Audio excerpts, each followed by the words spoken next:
Hello everyone, welcome back to kitchen classes. And अब हम अपने क्लास 12 पर जो थर्ड चैप्टर है दैट इज ह्यूमन रिप्रोडक्शन उस पर लेक्चर करेंगे। तो आई होप आपने वो फर्स्ट 2 चैप्टर्स का वीडियो देख लिया होगा, उसको अच्छे से पढ़ भी लिया होगा, आपको कोई डाउट नहीं होगा। इन केस है तो आप कमेंट सेक्शन में हमसे पूछ सकते हैं। तो हम आते हैं अपने ह्यूमन रिप्रोडक्शन पे।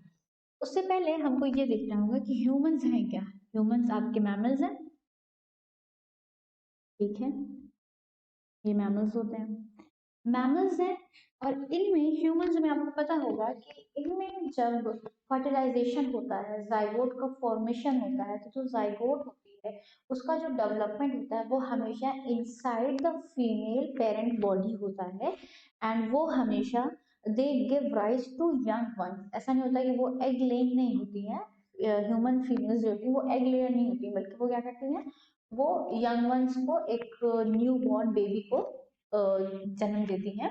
तो इसलिए ये कैसे मैमल्स हैं, ये हैं वीवी पेरस। वैसे जनरली मैमल्स आपके वीवी पेरस ही होते हैं, प्लाटिपस वगैरह एक एक्सेप्शन है इसका, अदरवाइज वीवी पेरस ही होते हैं। इनमें आपका जो जाइगोट से एम्ब्रियो का फॉर्मेशन होगा और एम्ब्रियो से फीचर बनेगा, फीचर से जो आपका न्यू बॉर्न बेबी बनेगा, जाइगोट से जो बेबी बनने तक की पूरी जर्नी होती है वो इनसाइड द बॉडी होती है, ठीक है। तो इसीलिए हम बोलते हैं कि ये कैसे हो गए, बेबी पेरस हो गए। अब आपको थोड़ा सा पीछे की चीजों को रिकॉल करना होगा और फिर उन्हीं चीजों को रिलेट करके हमको यहाँ स्टडी करना है। याद करिए, आपको जब हम लोगों ने पढ़ा था तो हम लोगों ने क्या कहा था कि सेक्सुअल रिप्रोडक्शन किसी भी ऑर्गेनिज्म में हो तो वो same type of cycle prefer करता है। तो सेक्सुअल रिप्रोडक्शन में जो फेजेस थी उन फेजेस को आप 3 पार्ट में डिवाइड कर सकते हो। इसमें 3 पार्ट में आप क्या बोलोगे, एक तो आपका हो गया pre fertilization events, pre fertilization events हो जाएगा। दूसरा हो जाएगा आपका फर्टिलाइजेशन इवेंट्स, फर्टिलाइजेशन जहां होगा। और फिर क्या होता था आपका, पोस्ट फर्टिलाइजेशन होता था।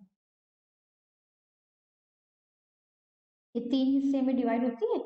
सेक्सुअल मोड का जो फेजेस होता है, बर्थ होता है, देन उनका ग्रोथ होता है, फिर मेच्योरिटी होती है, that means they are able to reproduce, और फिर उसके बाद रिप्रोडक्शन की फेज आती है, फिर सिनेसिस आती है, फिर एजिंग होती है। तो रिप्रोडक्शन की जो फेज होती थी उसको हम 3 पार्ट में डिवाइड कर लेते थे इस तरह से।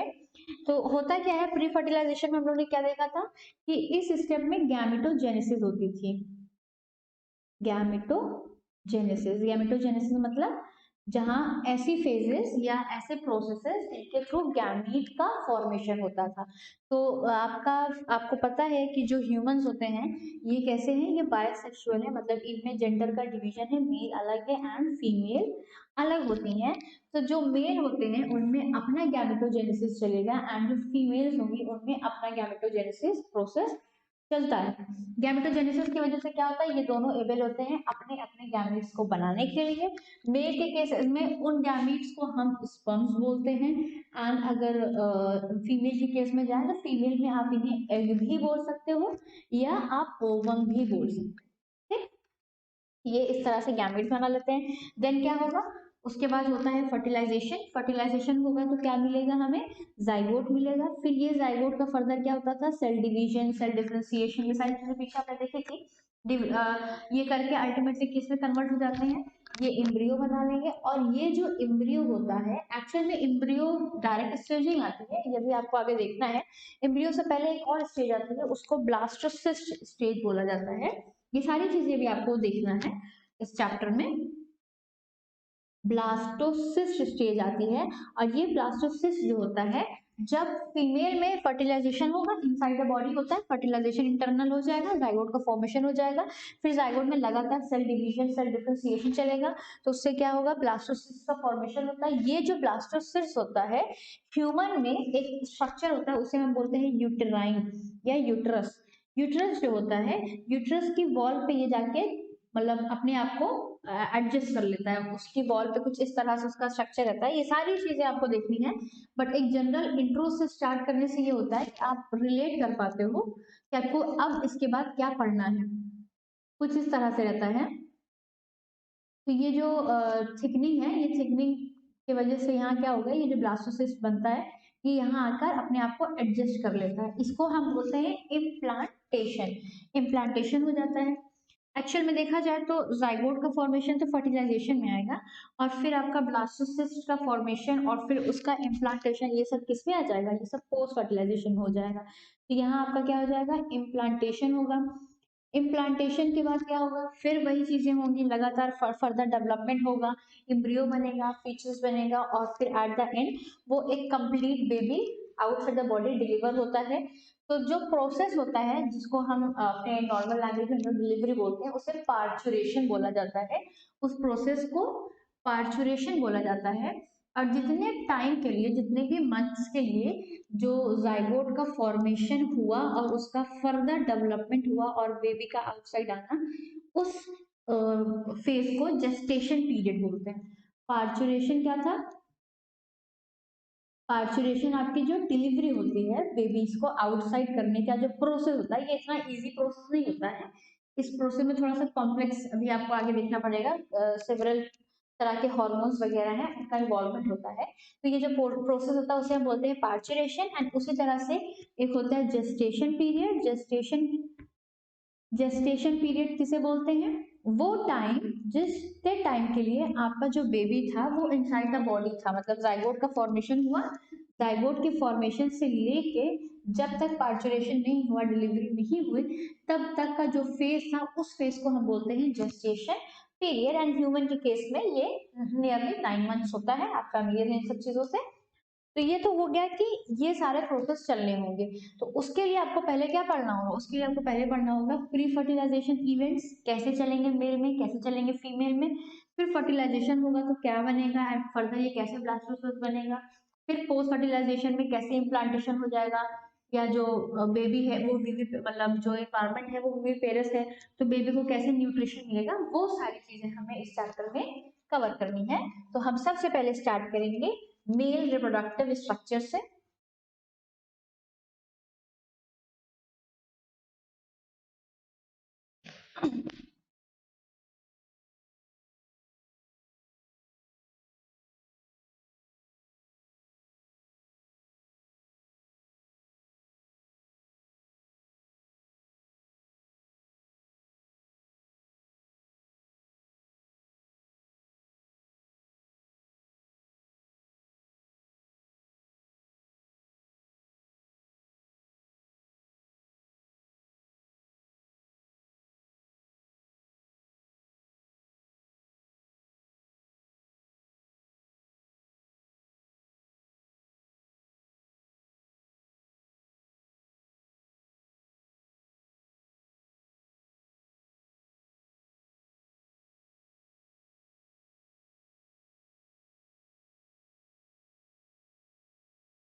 तो हमारा पहला टारगेट क्या है, मेल रिप्रोडक्टिव सिस्टम।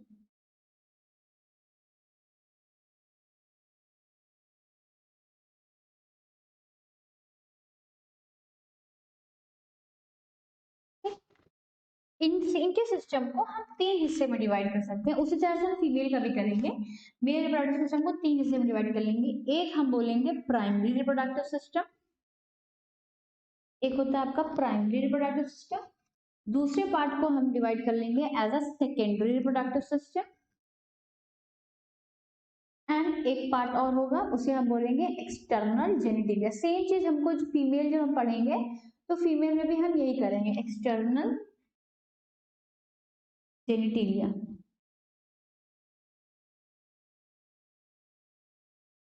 ये ई है, ओके। ठीक, 3 हिस्से में डिवाइड कर लेंगे हम, primary reproductive system, secondary and external genitalia. तो प्राइमरी में क्या पार्ट आता है, प्राइमरी में इनका पार्ट आता है पेयर ऑफ टेस्टिस। बस ये जो टेस्टिस हैं, ये जो दोनों टेस्टिस होती हैं, 2 टेस्टिस होती हैं, तो उनको हम पेयर बोलते हैं, पेयर टेस्टिस या पेयर ऑफ टेस्टिस, आप बोल दो पेयर ऑफ टेस्टिस। तो ये आपके हो जाते हैं प्राइमरी रिप्रोडक्टिव सिस्टम। अब ये कैसा स्ट्रक्चर है, उसमें क्या क्या होगा, वो सब अभी हम लोग को आगे देखना है। सेकेंडरी में अगर आप बात करोगे तो सेकेंडरी में जो भी डक्ट्स होती हैं उनको आप बोल सकते हो एक्सेसरी डक्ट्स। एक्सेसरी डक्ट्स होती हैं, कई तरह की होती हैं, अभी आपको आगे देखना है। तो इनमें एक्सेसरी डक्ट्स आ जाती हैं, प्लस कुछ ग्लैंड्स भी रहती हैं, उन्हें आप एक्सेसरी ग्लैंड्स भी बोल सकते हो या सिंपली आप ग्लैंड्स भी बोल सकते हो। तो इनमें ग्लैंड्स होती हैं और एक्सेसरी डक्ट्स होती हैं। तो ये दो चीजें मिलकर सेकेंडरी स्ट्रक्चर बनाते हैं। प्राइमरी में क्या रहेगा आपका, टेस्टिस रहेगा, एंड एक्सटर्नल जेनिटेलिया में आपका क्या रहता है, पेनिस पार्ट रहता है। ठीक, तो आप मेल रिप्रोडक्टर को 3 हिस्से में डिवाइड कर लो। तो अब हमारा पहला टारगेट क्या होगा, प्राइमरी वाला होगा। तो प्राइमरी में आपने देखा पेयर ऑफ टेस्टिस। तो जो ये पेयर ऑफ टेस्टिस है मेल के केसेस में, ये दोनों टेस्टिस जो होते हैं वो इनसाइड द बॉडी लाई नहीं करते, बल्कि आउटसाइड द बॉडी सस्पेंडेड रहते हैं, आउटसाइड द बॉडी रहते हैं वो। तो वो किस कैविटी में रहते हैं, किस स्ट्रक्चर में रहते हैं, वो एक स्किन फोल्डेड स्ट्रक्चर में रहते हैं, और उस स्ट्रक्चर को हम क्या बोलते हैं, स्क्रोटम बोलते हैं। जो टेस्टिस होते हैं वो इनसाइड एक चेम्बर के अंदर आउटसाइड द बॉडी के हैंग करते हैं, और ये जो स्ट्रक्चर उसे हम क्या बोलते हैं, स्क्रोटम बोलते हैं। अब क्वेश्चन यहाँ ये होना चाहिए, बॉडी में कोई भी चीज जो भी है वो नेसेसरी है, उसका जो अरेंजमेंट है बाय नेचर वो बहुत मतलब ब्रिलियंट वे में है। सो ऐसा क्या हुआ कि testis outside the body hang करती है ह्यूमंस में, ऐसा इसलिए क्योंकि जब स्क्रोटम के टेम्परेचर को आप कंपेयर करोगे, तो ये जो एरिया होता है बॉडी का, इसका जो टेम्परेचर होता है बॉडी के कंपैरिजन में 2 to 2.5 डिग्री सेंटीग्रेड टेम्परेचर कम रहता है। एंड इतना टेम्परेचर कम होना जरूरी होता है ताकि गैमेटोजेनेसिस चल सके। And in case of human mails हम गैमेटोजेनेसिस को स्पर्मेटोजेनेसिस बोल सकते हैं, स्पर्मेटोजेनेसिस। इसका मतलब क्या हुआ, formation of sperms, and sperm क्या है आपका, मेल गैमेट है, तो गैमेटोजेनेसिस हुई है। ठीक है, तो स्क्रोटम का जो टेम्परेचर है वो इतना कम होना चाहिए ताकि आपका आइडियली स्पर्मेटोजेनेसिस प्रोसेस इजीली चल सके। तो बस आपका प्राइमरी में सिंपली यही है, टेस्टिस है एंड इसमें यही है। ठीक, फिर सेकेंडरी क्या है वो भी आगे हम लोग देखते हैं। पहले हम अपने टेस्टिस का थोड़ा सा सेक्शन काट के देखेंगे कि टेस्टिस के अंदर होता क्या है। टेस्टिस वो पार्ट है, प्राइमरी है, इसको हम प्राइमरी रिप्रोडक्टिव सिस्टम बोलते हैं। क्यों, क्योंकि यही वो एरिया है, यही वो पार्ट है जहां स्पर्मेटोजेनेसिस चलती है, गैमेटोजेनेसिस चलती है, एंड एट द एंड हमें मेल गैमेट्स मतलब के स्पर्म्स मिलते हैं।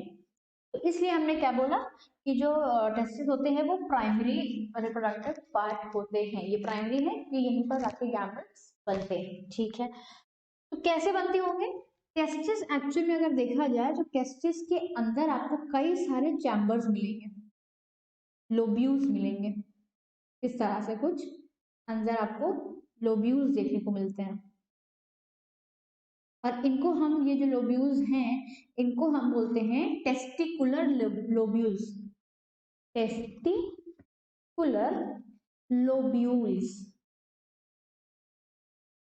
ठीक, कितने होते हैं, लगभग नियरली एक टेस्टिस में 250 प्लस लोब्यूल्स पाए जाते हैं। ये प्लस माइनस हो सकता है, मतलब नियरली है, अप्रॉक्स है ये, इतने लोब्यूल्स पाए जाते हैं जिसे हम टेस्टिकुलर लोब्यूल्स बोलते हैं। और अगर हम एक लोब्यूल को देखें तो इस एक लोब्यूल में आपको हाईली कॉइल्ड बहुत ज्यादा कॉइलिंग में आपको एक स्ट्रक्चर मिलता है, उसको हम बोलते हैं सेमिनिफेरस, सेमिनिफेरस ट्यूब्यूल्स।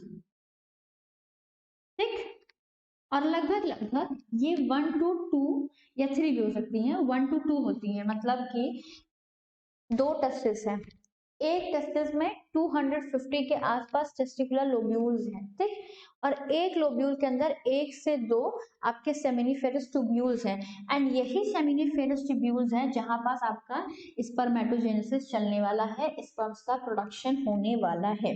होता क्या है, अब ऐसे जनरल एक रफ डायग्राम बना लो, आप इमेजिन करो ये आपका हमने एक पार्ट दिखाया है सेमिनिफेरस ट्यूब्यूल का। ठीक, तो इसमें सेल की लाइनिंग होती है, मान लो इसका ये एक पार्ट हो गया, क्योंकि कॉइलिंग है तो ये एक पार्ट है, उसी तरह से इधर कहीं दूसरा पार्ट है। ये एक रफ डायग्राम है, ओके, ऐसा नहीं है कि ये बहुत सही डायग्राम है, ये बस हम इसलिए बनाते हैं ताकि आपकी इमेजिनेशन में जो भी चीजें हम बोल रहे हैं वो आ सके। तो सेमिनिफेरस ट्यूब्यूल्स में क्या होता है, इंटरनली अंदर की तरफ उनमें दो तरह की सेल्स पाई जाती हैं, और ये जो दो ट्यूब्यूल्स के बीच का जो गैप होता है इसे इंटरस्टिशियल स्पेसेस बोलते हैं।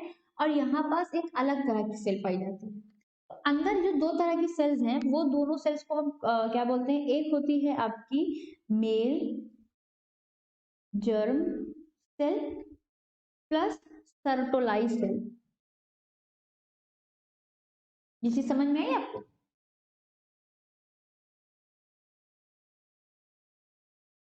आपका जो ट्यूब्यूल है, सेमिनिफेरस ट्यूब्यूल है, उस सेमिनिफेरस ट्यूब्यूल के अंदर तीन तरह की सेल्स आपको मिलेंगी। एक होगा अंदर की तरफ दो मेल जर्म सेल, और ये मेल जर्म सेल्स है जिनका डिफरेंशिएशन डिवीजन होकर हमें क्या मिलेगा, स्पर्म्स मिलता है। इनके सेलुलर डिवीजन की वजह से हमें क्या मिलेंगे, स्पर्म्स मिलेंगे। सर्टोलाइज सेल्स जो होते हैं वो न्यूट्रिशन प्रोवाइडिंग होते हैं।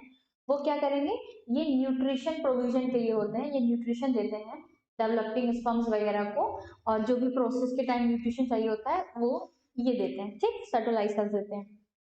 दो हो गए अंदर की तरफ, और बाहर इसे बोलते हैं इंटरस्टिशियल स्पेसेस। तो यहाँ जो सेल मौजूद होती है उनको हम इंटरस्टिशियल सेल्स भी बोल सकते हैं, या और स्पेसिफिक होके जाएंगे तो उन्हें लेडिंग सेल्स बोलते हैं।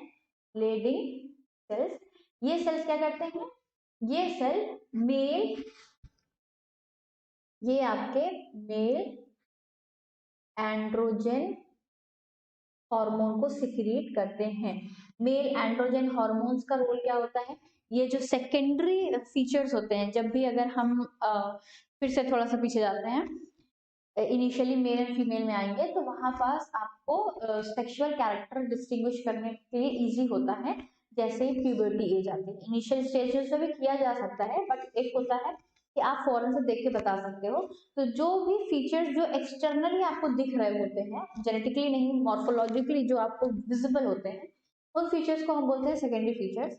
जैसे प्यूबर्टी इनिशियल स्टेज में तो नहीं, एक छोटा बेबी उसको तो आप नहीं कर सकते, बट जैसे जैसे वो बड़े होते हैं और प्यूबर्टी स्टेज आती है तो आप देखते हो कि मेल्स में दाढ़ी वगैरह बियर्स आ जाते हैं, मुस्टैचेस वगैरह आ जाते हैं, उनके जो हेयर्स बॉडी के होते हैं वो काफी हार्ड हो जाते हैं, उनकी वॉइस थोड़ी हेवी हो जाती है। वैसे आप फीमेल को कंपेयर करोगे तो उनकी स्किन फर्दर सॉफ्ट होती है, और उनकी वॉइस थोड़ी पतली लोअर हाई पिच की हो जाती है। उनका मतलब और भी बहुत सारे फीचर्स हैं, फेशियल हेयर्स वगैरह बहुत कम रहते हैं। तो जो ये सारे फीचर्स हैं ये कैसे फीचर्स होते हैं, आपके सेकेंडरी सेक्सुअल फीचर्स होते हैं। तो जो सेकेंडरी कैरेक्टर्स होते हैं वो कैरेक्टर हमेशा एंड्रोजन हार्मोन्स वगैरह जो होते हैं वो डिसाइड करते हैं। तो मेल एंड्रोजन हार्मोन्स जो होंगे वो जो सेकेंडरी कैरेक्टर होगा उसको डिस्टिंग्विश करने में या उनको डेवलप कराने में हेल्प करते हैं। तो आपका मेल एंड्रोजन हार्मोन कहाँ बनेगा, सेमिनिफेरस ट्यूब्यूल में ही बनता है। कौन सी सेल बनाती है, लेडिंग सेल्स बनाती है। ठीक है, आई होप आपको ये चीज क्लियर हो गई होगी कि अगर हम मेल में प्राइमरी रिप्रोडक्टिव पार्ट की बात करेंगे तो उसमें पेयर ऑफ टेस्टिस होती है। एक टेस्टिस में 250 के आसपास टेस्टिकुलर लोब्यूल्स होते हैं, और एक लोब्यूल में 1 से 2 सेमिनिफेरस ट्यूब्यूल्स होते हैं जो कि काफी ज्यादा कॉइल्ड रहते हैं। इस सेमिनिफेरस ट्यूब्यूल में तीन सेल्स मिलेंगी। अंदर की तरफ मेल जर्म सेल जो कि स्पर्म्स बनाएंगे, एक होती है सेटोलाइज सेल जो कि न्यूट्रिशन वगैरह देंगी, और बाहर इंटरस्टिशियल गैप्स में जो सेल मिलती है उन्हें इंटरस्टिशियल सेल या लेडिंग सेल बोलते हैं, और ये मेल एंड्रोजन हार्मोन का प्रोडक्शन करते हैं।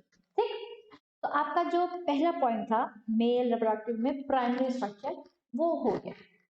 अब हमें क्या देखना है, आप चाहो तो स्क्रीनशॉट ले सकते हो। अब हमें देखना है सेकेंडरी रिप्रोडक्टिव स्ट्रक्चर।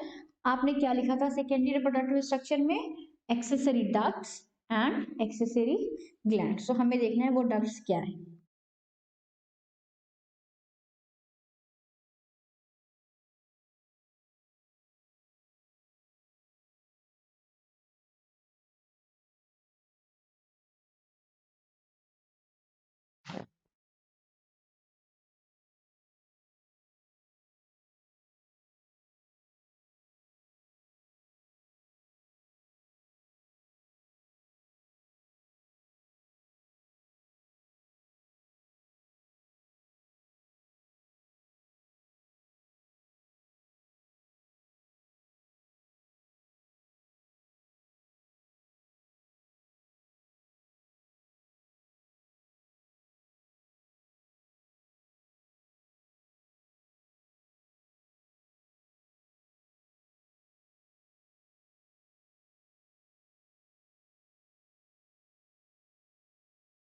सेकेंडरी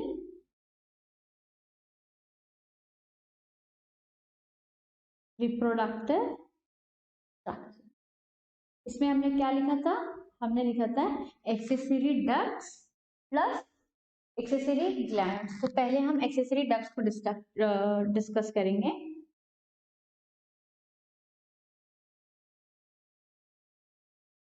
आप इमेजिन करो, ये आपका स्क्रोटम सैक है और इस स्क्रोटम सैक के अंदर क्या आपका है? टेस्टिस वगैरह मौजूद है। तो टेस्टिस से डायरेक्ट कांटेक्ट में एक डक्ट निकलती है और फिर उसके बाद यहाँ कुछ ऐसे कॉइल जैसा स्ट्रक्चर दिखता है, एक दूसरी निकलती है, उन्हीं की हमें नेमिंग करनी है। तो इसमें सबसे पहला जो पार्ट जो कि डायरेक्टली इन कॉन्टैक्ट में टेस्टिस रहता है वो क्या है? Read testis. ठीक, फिर उसके बाद कहा जाता है, आपका आता है वासा एफरेंशिया।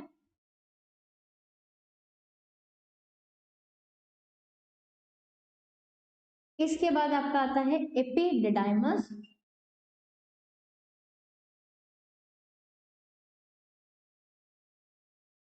इसके बाद आपका आता है वास डेफरेंस।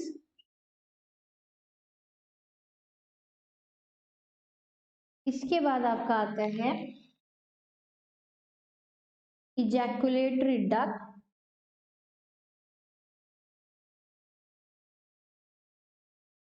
इसके बाद आपका आता है यूरेथ्रा। एंड फिर ये ultimately outside the body with the help of external genitalia that is penis and करता है।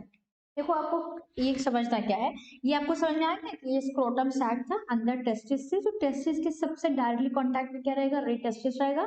फिर वासा एफिरेंशिया रहती है और फिर ये बाहर जो आपको ये स्ट्रक्चर दिख रहा है कॉइल जैसा, ये होता है आपका एपिडिडाइमस।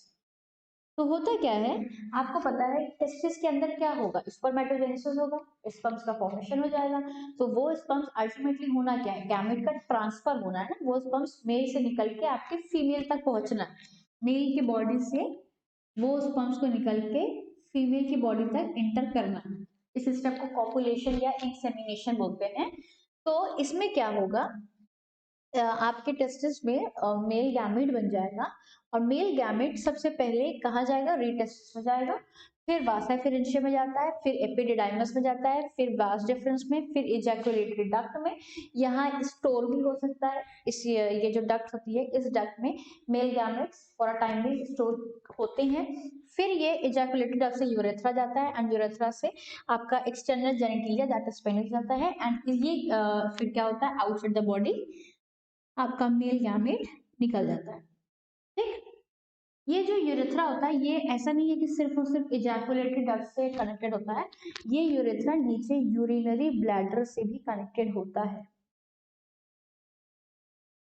ये आपका यूरिनरी ब्लैडर से भी कनेक्टेड होता है। इसीलिए कहा जाता है कि जो मेल्स होते हैं, ह्यूमन मेल्स होते हैं, उनके यूरिनेशन का और उनके इंसेमिनेशन का जो पाथ होता है वो सेम होता है, क्योंकि यूरिनरी ब्लैडर के थ्रू यूरिनेशन आएगा यूरेथ्रा और पेनिस से आउटसाइड द बॉडी यूरिन। उसी तरह से आपके मेल गैमेट से इजैकुलेटरी डक्ट से यूरेथ्रा एंड यूरेथ्रा से penis and outside the body. तो यूरिन का एंड आपका जो मेल गैमेट है उसका जो पाथ फॉलोड होता है वो नियरली यहाँ से इस पोर्शन से सेम होता है। ठीक, तो हम लोग ने पढ़ लिया एक्सेसरी डक्ट एंड ये दोनों साइड होता है। जैसे इधर आपका एक इधर आपका टेस्टिस होगा इनसाइड द स्क्रोटम, एक इधर होगा टेस्टिस इनसाइड द स्क्रोटम। इन दोनों से इस तरह से आपका एक्सेसरी डक्ट्स निकलती हैं एंड अल्टीमेटली वो डक्ट्स कहाँ जाएंगी? ये डक्ट्स निकलेंगी। मैं एक रफ सा डायग्राम बना रही हूँ। तो फिर ये कहाँ जाएंगी? ये इस तरह से जाके इजैकुलेटरी डक्ट में, जो कि खुद किससे? यूरेथ्रा से जुड़ जाती है एंड वो अल्टीमेटली आउटसाइड द बॉडी चला जाता है, जिसको हम पेनिस बोलते हैं। ठीक है, एंड ये जो आपका यूरेथ्रा है ऊपर एक यूरिनरी ब्लैडर से अटैच होता है, मतलब ज्वाइंट रहता है। तो आपको ये पाथ जो फॉलो हुआ है ये अच्छे से आपको याद करके रखना है। सबसे पहले क्या आएगा? रीटेस्टिस आएगा, देन वासा एफिरेंशिया आएगा, देन एपिडिडाइमस आएगा, देन वास डिफरेंस आएगा, देन आपका इजैकुलेटरी डक्ट आएगा, फिर urethra, penis and then outside the body. ठीक है, होता क्या है कि दोनों साइड से एक इधर डक्ट निकली, एक इधर डक्ट निकली, और इस डक्ट में फर्दर डिवीजन हुए, मतलब अलग अलग पार्ट को हम अलग अलग नाम दे दिए, ठीक है। तो ओवरऑल नेट कितनी डक्ट्स हैं, 1 पेयर हुई, 1 पेयर टेस्टिस थी, 1 पेयर डक्ट भी है, बस उस डक्ट को हमने अलग अलग पोजीशन पे अलग अलग नाम दे दिया। जब तक वो टेस्टिस के अंदर डार्क या टास्क थी और टेस्टिस थी, ऊपर एसेंड करने लगी तो वासा एफरेंशिया हो गई, आउटसाइड द टेस्टिस ऊपर लोब का बना कर रख लिया तो वो एपिडिडाइमस हो गया, देन वो ऊपर चढ़ने लग गया तो वास डिफरेंस हो गया, इजैकुलेटरी डक्ट इधर हो गई जो कि यूरेथ्रा के इनसाइड रहेगी, urethra then bending now to the body, ठीक।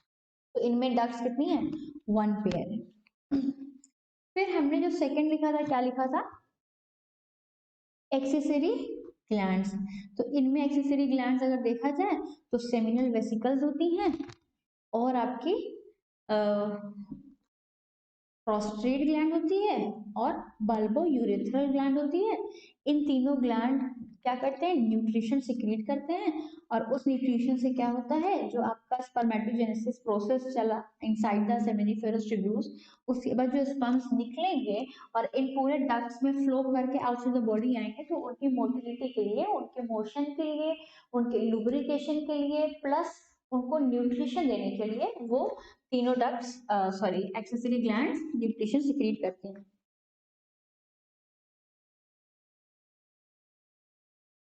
एक्सेसरी ग्लैंड में क्या क्या होंगे आपकी, seminal vesicles,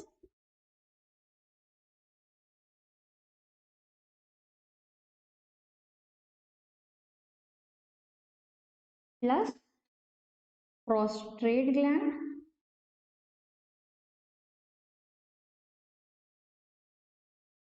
plus bulbo urethral gland.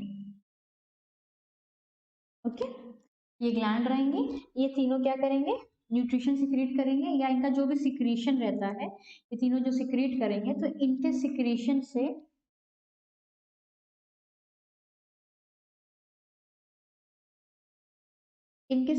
से क्या होगा, न्यूट्रिशन मिलता है। किसे न्यूट्रिशन मिलेगा, जो आपके स्पर्म्स वगैरह है, प्लस वो जो मेल एक्सटर्नल जेनिटिलिया है दैट इज पेनिस, उसको लुब्रिकेट भी करते हैं, स्पेशली बल्बो यूरेथ्रल जो होता है, बल्बो यूरेथ्रल ग्लैंड जो होता है, इसका मेन फंक्शन होता है लुब्रिकेशन में, सिक्रीशन भी करते हैं, प्लस वो म्यूकस सिक्रीट करके लुब्रिकेट भी करते हैं आपके एक्सटर्नल जेनिटिलिया को। न्यूट्रिशन जब ये सिक्रीट कर रहे हैं, इनका जो सिक्रीशन है उसमें प्राइमरीली होता क्या है, उसमें आपको सर्टेन टाइप्स ऑफ एंजाइम्स देखने को मिलेगी, म्यूकस रहेगा, फ्रक्टोज रहता है एंड कैल्शियम रहता है, और ये तीनों चीज बहुत इंपॉर्टेंट है for the motility of male gamete. Lubrication के लिए बेसिकली म्यूकस ही रहता है, ठीक। तो ये हो गया आपका second part that is accessory glands. Secondary reproductive structure में एक्सेसरी ग्लैंड भी आपका हो गया। अब हमको थर्ड पार्ट हमारा क्या था, एक्सटर्नल जेनिटिलिया। तो एक्सटर्नल जेनिटिलिया को हम डिस्कस कर लेंगे, तो हमारा जो मेल रिप्रोडक्टिव स्ट्रक्चर है वो स्ट्रक्चर कंप्लीट हो जाएगा। तो हम फिर नेक्स्ट वीडियो में क्या करेंगे, फीमेल रिप्रोडक्टिव स्ट्रक्चर को डिस्कस करेंगे, प्लस वहीं हम फर्टिलाइजेशन को भी जरूर से डिस्कस कर लेंगे।